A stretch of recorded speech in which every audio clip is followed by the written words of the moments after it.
There we go.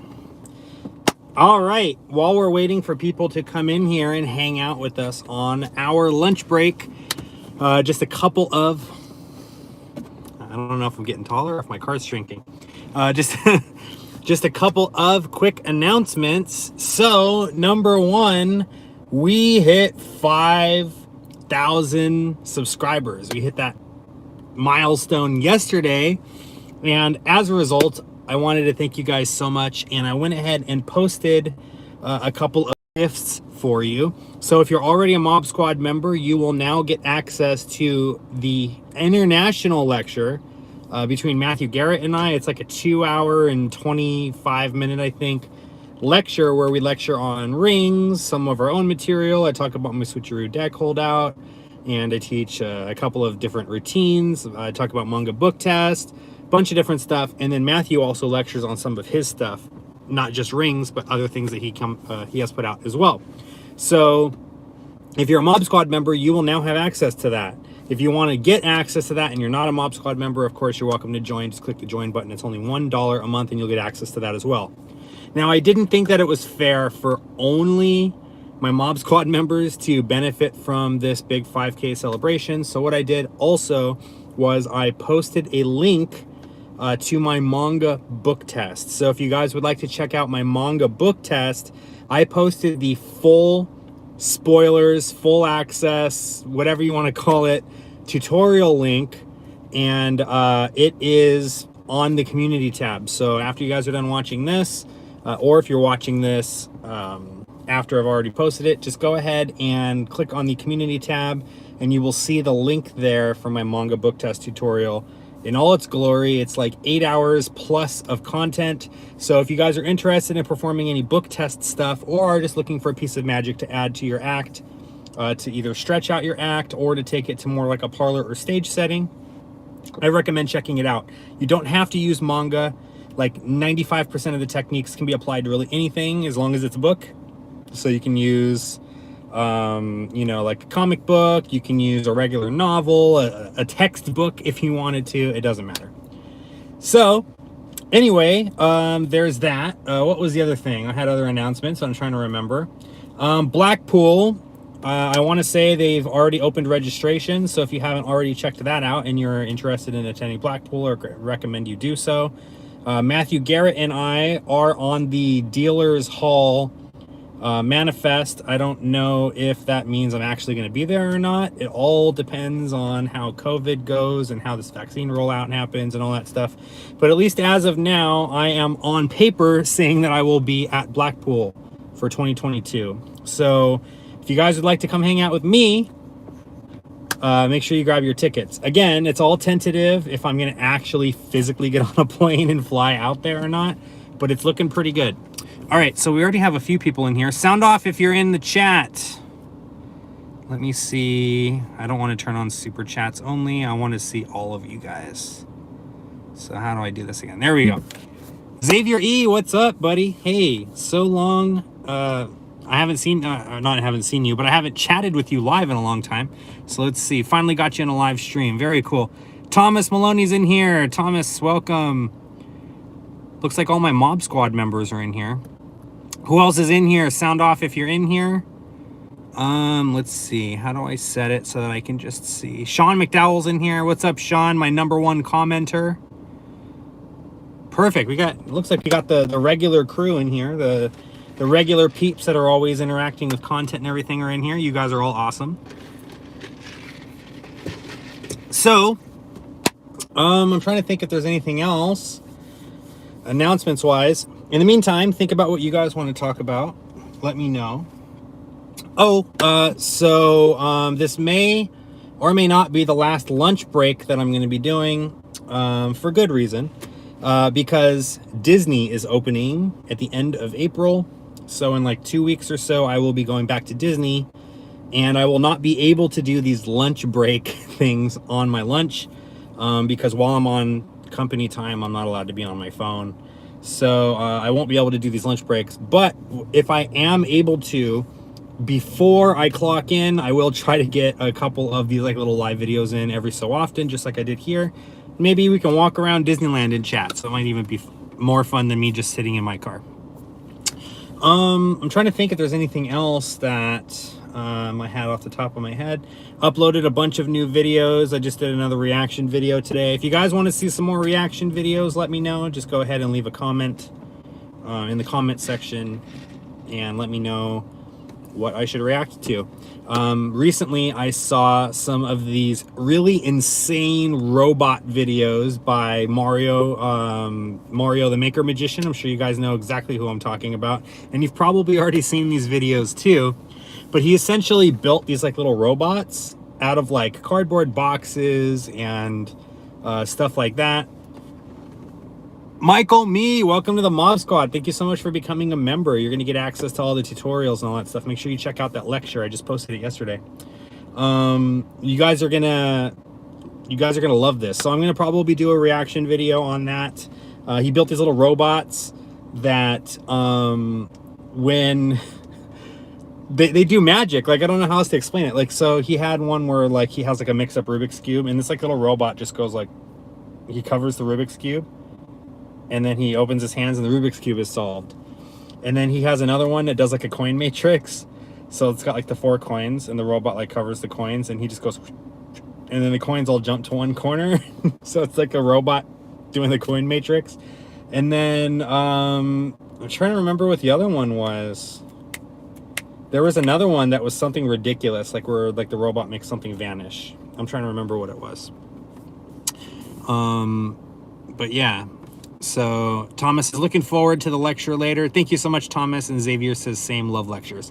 So it was a fun lecture. Little story behind it is the International Magic Club, which is a magic club that was created right at the beginning of this whole pandemic, like right when everything shut down.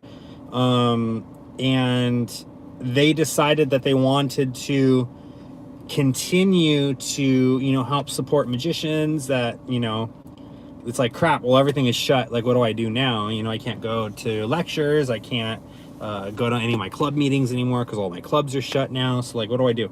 So they started this international club. It's a Facebook group, and they also have a YouTube channel.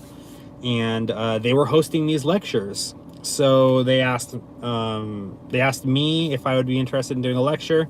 And I did a lecture for them at the very beginning. I was one of the first like 5 or so lectures that they ever did. And then they enjoyed it so much they wanted to have me back, and of course I brought Matthew with me, and Matthew and I lectured on linking rings and like I said, a bunch of other stuff. So you guys might enjoy it. But yeah, it's like a 2-hour lecture and I'm giving it away for $1. So what more can you ask for? All right, what do you guys want to talk about? I ramble too much, and I feel like sometimes I don't know what to talk about, and so I just start finding things to say. This video is sponsored by Burger King. Not really, that's just what I had for lunch.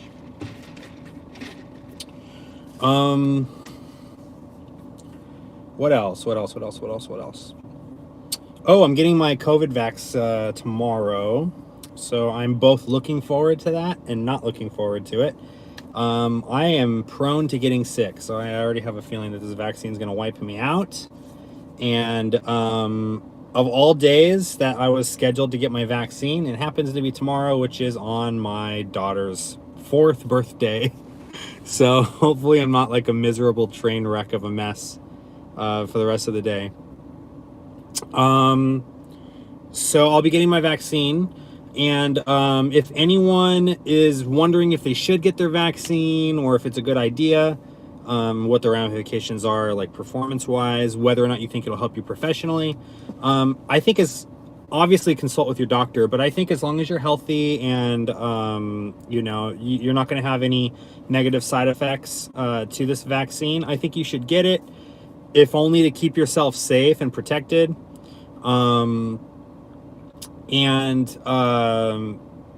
Professionally, it's going to be a lot of help, because now I have this vaccine card, and I'll be able to say, you know, yeah, I've been vaccinated. So it'll put people's mind at ease, like when they're looking to book you and stuff. So it's probably a good idea to do that. Russell Welsh says, what's up? What's up, man? Man, I'm telling you, like all the freaking mob squatters are in here. You guys rock. Craig Petty told me he interviewed you and will be posting soon. Yes. a week or maybe 2 weeks ago, Craig and I were chatting a bunch, and he was like, I got to have you on the show. So he invited me on the show. We chatted for, shoot, it felt like ages. I think the entire conversation was like 3 hours. I don't know how much of it we ended up like putting in the interview. It's probably gonna be like an hour and a half long interview or 2 hour long interview. But we talked about a lot of good stuff, so it's gonna be fun. I'm excited to see that and see what you guys think about that.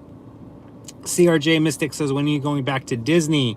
April 30th is the official opening day. I'm gonna guess I'm gonna be scheduled either that day or at least that first week of opening. I am one of the openers, so it just only makes sense for them to schedule me that first week. I don't know if I'll be there on the 30th or not, but I'll let you guys know whenever I get my schedule. So if anyone's in town and planning to go to Disney that day or that week, you guys are welcome to come check me out. Xavier says, when's the next lunch break stream? I don't know. I don't plan these. I do these when I know that I'm going to have time. Every work shift is different. So if I'm not able, like today I was able to eat on my first break. So I didn't really take a first break. It was pretty much my lunch. I ate on my first break, and I did that so that I would have time to hang out with you guys and stream. But there are other days where I just don't have time, and I end up having to eat on my lunch, or my lunch gets pushed back, or it's early or late or whatever. And then it depends on what time I work, when I'm off, all that stuff. So honestly, I just hop on these streams when I'm really able to. But yes, so how did I get the gig at Disney? Russell, thank you so much for asking. That's a really common question that I get asked often. And we will actually be talking about that on the Craig Petty interview. So if you guys want to check out the interview, that's part of my origin story, is part of what we talk about. I'll give you guys the short version here because I think I rambled for like 20 minutes on on the Magic Talk interview. But so I needed a job, and this was back in like 2007 or, yeah, I think it was late 2007. It was like right after I graduated high school. It was that summer, and I needed a job because at the time I was living with a family friend because my family moved to Texas and I didn't want to go. I was like, screw that. So I stayed back and finished out high school. Just the last, like they moved like halfway through my senior year. So I finished out like the last few months of my senior year, and the family friends' parents who I was living with at the time they were like, okay, so you're welcome to live here through high school, and we're not going to charge you any rent or anything, but the moment that you graduate, you need to find a job, and you're welcome to stay, but you're either going to have to start paying rent or you're going to have to move out and find somewhere to live. They were super awesome and super, welcoming, and they took me in with open arms and all that stuff. Sorry, I just don't want this to shut off on me. They were super awesome. And so, make sure it's charging. I don't think it's charging. Hold on one second, guys.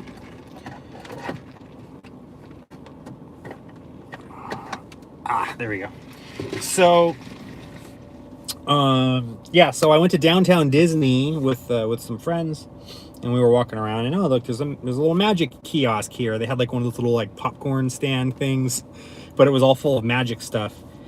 So I checked it out and I was like, oh, this is pretty cool. And like I looked around and I just said, hey, out of curiosity, you guys are hiring? I saw like this little, help wanted sign. Like what's the gig? And they were basically like, oh yeah, it's just like a sales position, but you're going to demonstrate magic and you're going to sell stuff. And I'm like, oh, okay, well, I kind of do magic. So yeah, can I apply? They had me fill out an application form, and they kind of auditioned me in a way. They basically were like, okay, well, like, what can you do? Like, look at the stuff that's on the shelves here. Like, if you were going to do like a little sales pitch, like what would it look like? Can you demonstrate something? I don't remember what I did. I want to say I did like a Svengali deck or something. And I did a little performance for them, and they were like, okay, like, you know how most of this stuff works? And I was like, for the most part. Like, they had like the UFO, like the little floating card, and like the D-lights and sponge balls and stuff like that. So they were like, as long as you have a general idea of how this stuff works, we'll train you on how to sell it. And, whatever you don't know, we'll train you on too. And this was my first job out of high school, so I was like kind of nervous about it. And so they ended up hiring me on the spot pretty much. they were like, okay, well, when can you start? And I was like, I can start whenever you want. And they're like, all right, well, can you come in like tomorrow? And we'll get you set up and all that stuff. So I came in the next day and that was it. So I did that for about a year and a half ish. And then I ended up working for Disney. I moved into the park, not magic related. I was an operations host. So I worked in like all the rides and stuff. Did that for about 8 years. And then I left Disney because I was losing money on my gigs because Disney wasn't giving me the time off that I needed. So I left Disney. I pursued magic full time. And then right at the end of 2019, like, I don't know, January, no, not January. I'm making stuff up. July, that's what I meant to say. June or July, somewhere around there. My buddy hits me up, who was the manager at the magic shop at Disneyland, and was basically like, hey, so I had to fire a couple of people for doing stupid stuff. And we were wondering if you know anybody that's looking for a job. And so I was like, as long as you give me the days off that I need, I mean, a lot of my time I'm just kind of sitting around. I might as well be working and making like some extra money to like stash away. So like I set up my bank account where all the money was going into it, but I wasn't seeing it. I wasn't touching it. It was just money getting, put aside.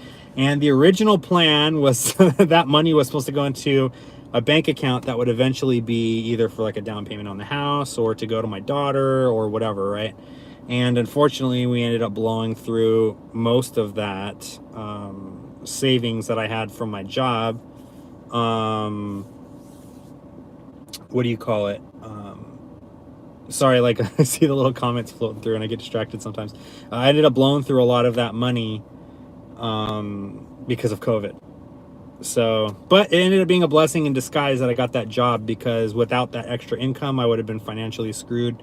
And since I had worked for a company, I automatically qualified for unemployment assistance. So I was able to get, unemployment money and stuff. Otherwise, I would have been screwed, because for a while,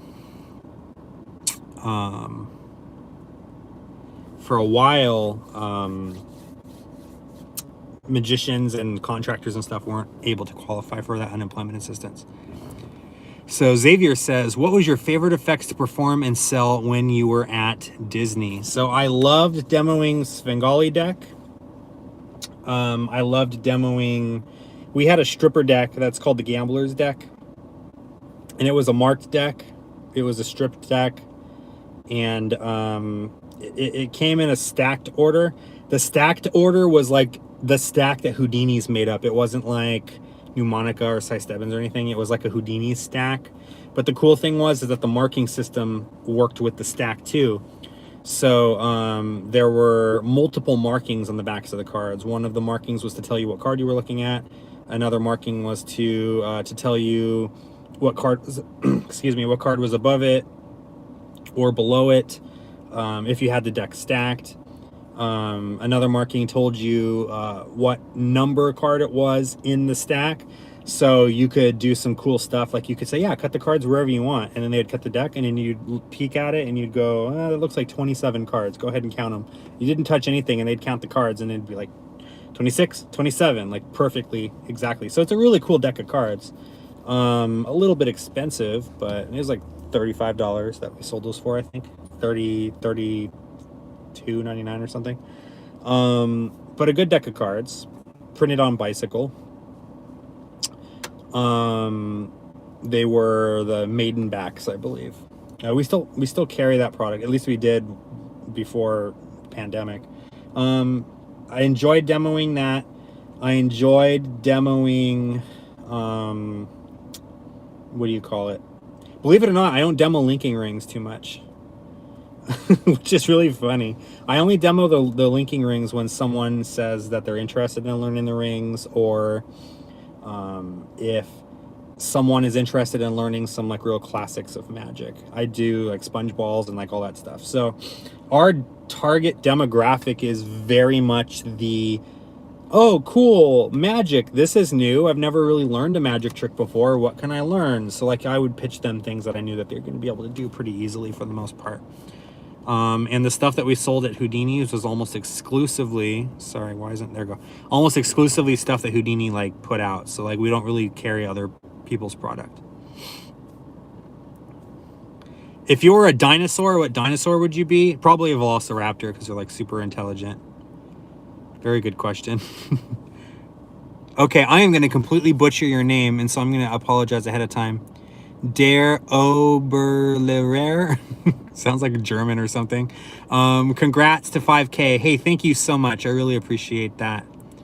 Gaffman, congratulations. Thank you so much. I really appreciate it. Xavier says, do you still have beef with Justin Miller? I never really had beef with Justin Miller. He just kind of said some shit that pissed me off, and like,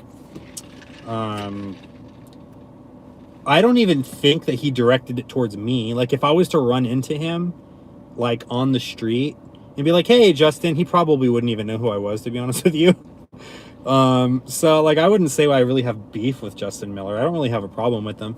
The only things about him that I really don't like are the same things that, like, most people don't like about him. That he's very abrasive, and he's, you know, very passionate about certain things that he believes, even if those things can be demonstrated to be completely false.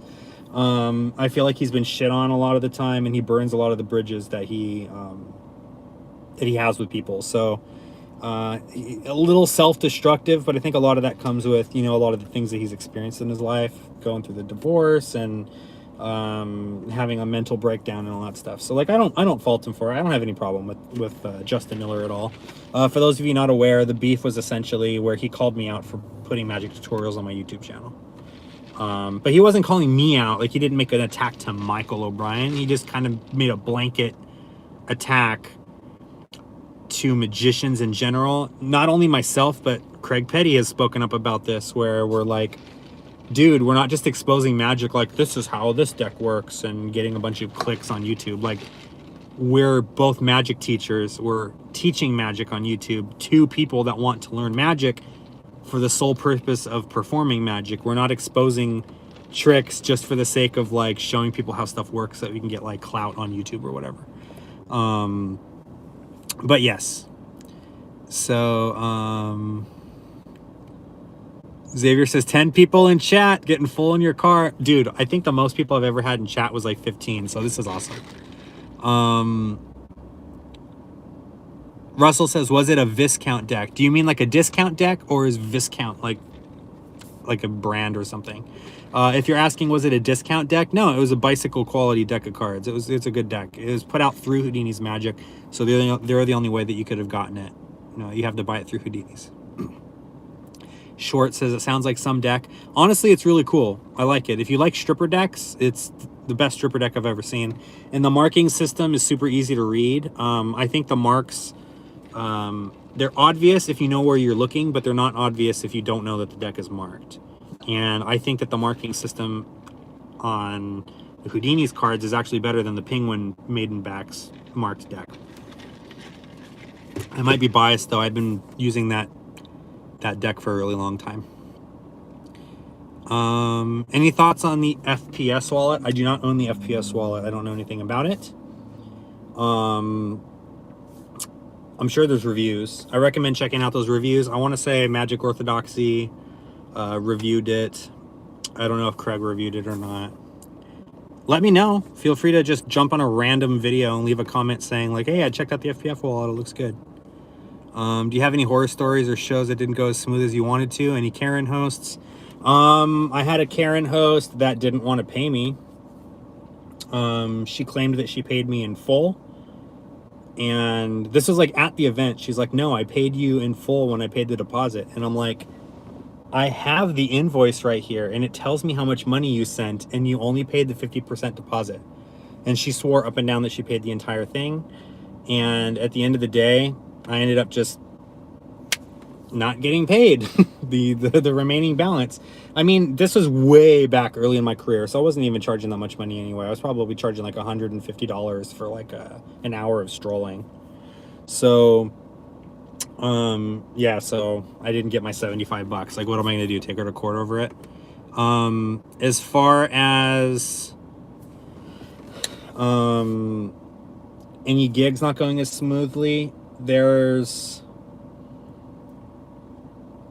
there was a gig that I did a couple years ago. It was a holiday company holiday party, and the client pitched it to me as a company dinner where people are going to be sitting at the tables, and there was going to be between 50 and 100 people there, and I was to be doing a stand-up show. So I was already prepared for like, you know, like a parlor or like small stage kind of setup.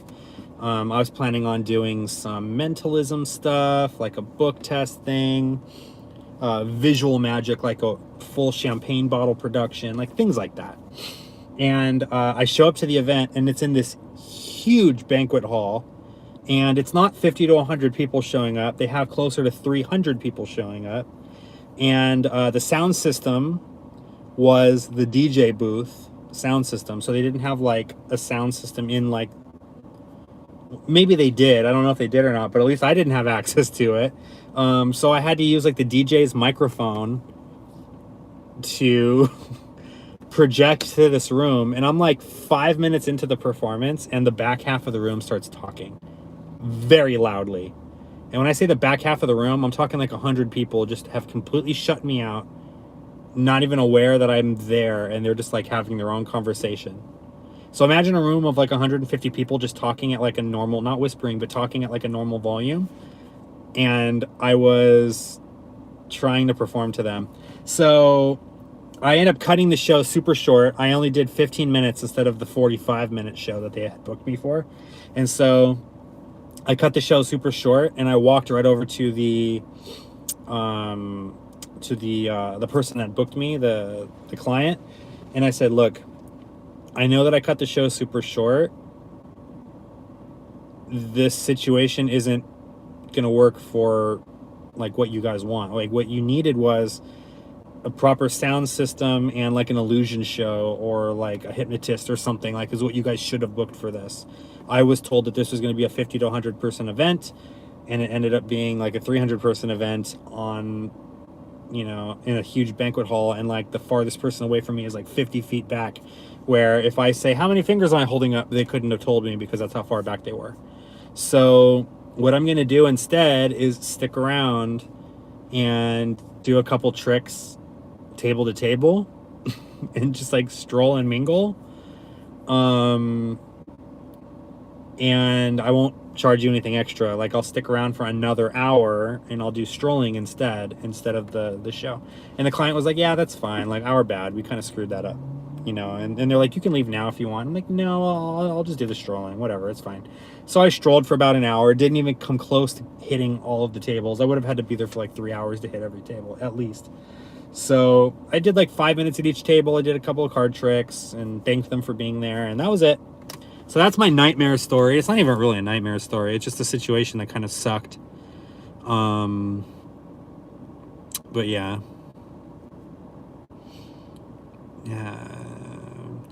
I think beef is more on his side. That's kind of rude and disrespectful how he went off on you. Did you see it, or did you just hear about it through the grapevine? Because a lot of the people that saw it reached out to me, like privately messaged me, and were like, dude, like, that was kind of messed up. We just like went off on you and said that you're not a real magician and like a bunch of stuff. Honestly, it doesn't hurt my feelings. Like, I just know the fact that the source, like, I had to consider the source, you know, the fact that it was JM, it didn't bother me that much. Again, no beef with him. If I ran into him on the street and be like, hey, Justin, what's up? He'd be like, hi, who are you? He probably wouldn't even know who I was. So, it's a marked deck that came in Magic Kits back in the day. Viscount was the name. Ah, got you. Okay. Yeah, it's their own original deck, and it's printed on bicycle cards. So I hope that answers your question. I'm a fan of the DMC Elites. That's a nice deck. CRJ says, any new thoughts on the Malera rings since the review? Trying to think if there's anything that people have asked me that I didn't put in the review. A common question that I kept getting asked was, is this like a gimmick that I can add to my own linking ring set? I don't know where that train of thought came from. It wasn't one person. It was at least 4 or 5 people were like, I already own a set of linking rings. Can I just like take the gimmick off of off of the Malero rings and put it on my own rings? Because I have like this nice set of 10-inch rings, and I love to use the Malero rings on my 10-inch rings instead. And I'm like, no, it's a ring set. You're buying a special gimmicked ring set. I don't know if there's anything else. Since putting out even before the review, I've been in contact with Ernesto himself, and with what's the word I'm trying to remember, like media relations team or whoever at Vanishing Inc. So they set me up with a review profile. So if you guys see anything from Vanishing that you think that would be relevant for me to review, you guys are welcome to shout it out, and I'll try to do a review of it. They send me they'll just send me a review copy. So, and then maybe I'll do like a raffle or something, and I'll give it away after, if I don't think it's anything that I would use. I try to really only review things that I think would be good for the community to use. That's why a lot of people are like, why are all your reviews like 4 and 5 stars? So like, why don't you review trashy tricks? And it's like, because I don't buy trashy tricks. So most of the stuff that I buy is stuff that I know that at least I would use, or someone might get some use out of. But yeah, Ernesto is super nice too. Like, chatted with him the other day for like 20 minutes. If I think of anything else though, I will leave a comment on the Malero Rings review. If people ask me, maybe I'll do like a pinned update or something. If you guys ever have questions specifically, let me know. Nothing off the top of my head I could think of, at least anyway, that I didn't say in the review. The Penguin Mark decks are super cheap. I never bought any. I was given a pack as a gift from someone, and I forget exactly who gave them to me. I was given to him as a gift, and to me they were just like a deck of cards that like you get at Costco or whatever. They weren't anything super special, but they're cheap. They're like $5. I mean, it's a really good deal for what they are. Thomas asked if I use a mark deck much, and what's my favorite effect. Outside of the Houdini stuff, I don't really use mark decks too much, but I do have a trick that I partnered with a couple of my Monday Night Jams friends like 2 years ago now, like before all of this shutdown happened. And it's essentially a smash and stab routine where you're able to know which card to stab because the deck is marked. So like, you have them choose a card at random, you put it in the deck is shuffled, and then you hand the deck to the spectator and let them shuffle it, and then you kind of do the thing on the table, and you take out a knife and you just stab a random card, and you pick up the cutting board and dump all the cards off, and then you pull out the knife and it's their card. So that's, if I was to use a marked deck, that's what I would probably use it for. I don't like using a marked deck just because it's marked and I can like read their mind and tell them what card they're thinking of. Even when I demoed the Gambler's deck, I would do like a two-phase thing where I would,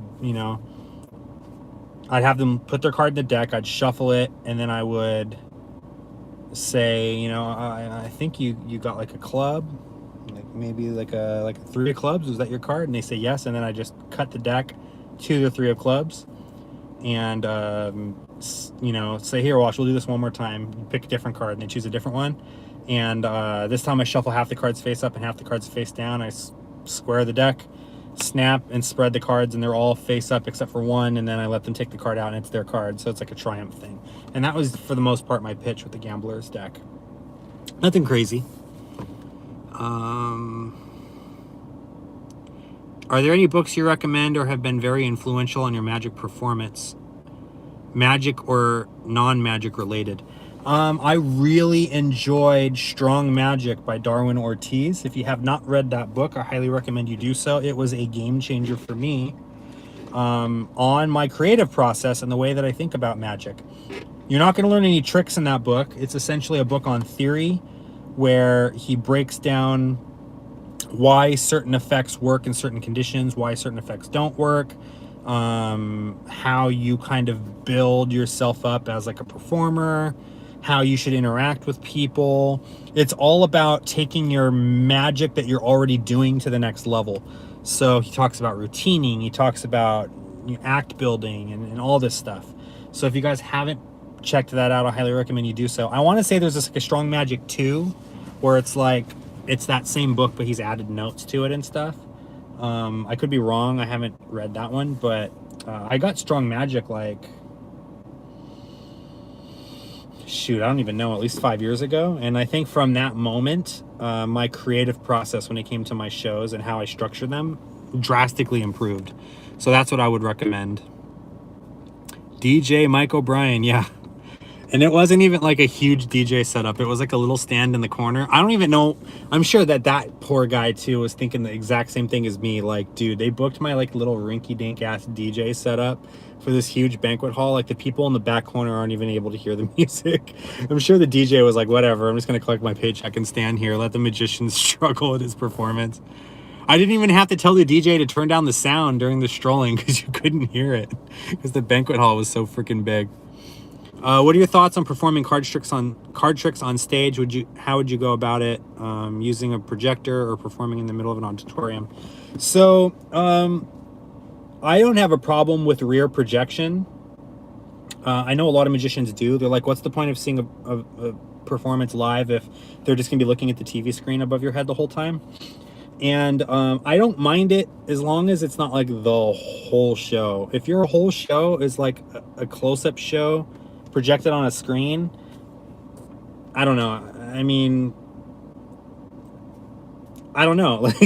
Like even Shin Lim, like when he does his like full performance, he'll do like the dream act, and that'll be like his either his opener or like his closer, and that'll be on the screen. But he does stuff in between where he does like big mentalism stuff or visual magic, you know, like with big props and stuff like that. So I have no problem with that. When it comes to doing card magic, let's just assume we're not using a screen for a minute. You can do card magic on stage, but it has to be card magic that plays big.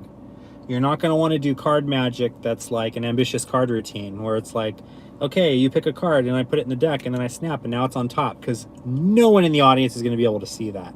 Maybe the front couple of rows, but anyone back behind them, they're not going to be able to see it. So you do card magic that's more like, I'm trying to remember the name of that trick where you have like this big tray and you set the deck of cards on the tray and you have them shuffled, and then you have the spectator cut to a card, look at it and put it back, and the whole time you're trying to guess like what card they saw, but like you're holding this tray, and then at the end you're like, crap, like what card was it, like I can't figure it out, and then they tell you, and then you go, oh well, I guess I screwed that trick up, and then you show the bottom of the tray and it says like 3 of clubs on the bottom of the tray or whatever, like a big reveal at the end. That's the kind of stuff that you do when you're performing on stage. So like I did a video called Creative Thought Process, or Creative Thought Experiment. And essentially it is just ways to kind of piece together like methods that you enjoy with like things that you enjoy and putting those things together to make an act. And one of the tricks that I described was like this Among Us themed thing where, not the brainwave, this was a different thing, where you essentially do a thing where you have like 5 cards, one of them's red and the other 4 are black, and you guess which spectator chose the red card, but you do it like by building it up and making it this big thing, like, you know, making the you know, audience members like do stupid stuff like, okay, like pat your head and rub your stomach or whatever. So I did that, and that is an example of like the kind of magic that you would want to perform using cards on stage. Again, if you're gonna do card tricks, it's got to be big, it's got to be visual. You don't have to use jumbo cards necessarily. I mean, you can, but even something like a card to pocket would be borderline acceptable for like a large audience, because at least they can see the cards going into the pocket, and the visual aesthetic is you reaching in and pulling a card out of the pocket, not like, look, the ambitious card, and the card came up to the top, and look, it's the 3 of clubs. I know you don't believe me because you can't see it, but you're gonna have to just take my word for it that it's the 3 of clubs. You know, like at least they can see the visual stuff happening. They can see like now the whole deck is gone except for one card and stuff like that, if that makes any sense. So we're coming up to the end of my stream here. I'm gonna get to the last couple questions here. Sean says, don't forget about your 2-volume set on Magic. I'm guessing you're talking about the Imagination Project. If so, thank you so much. Volume 3 is finished. It's actually been finished for like a couple months. I haven't put it out because of COVID, and I just wanted to make sure that the market was ready to handle it by the time I released it. Since things are normalizing now, I'm probably going to be putting it out sooner than later, so stick around for that. The Imagination Project Volume 3. And last question here, Xavier says, when are you going to be on Fool Us? I don't know. Ask them.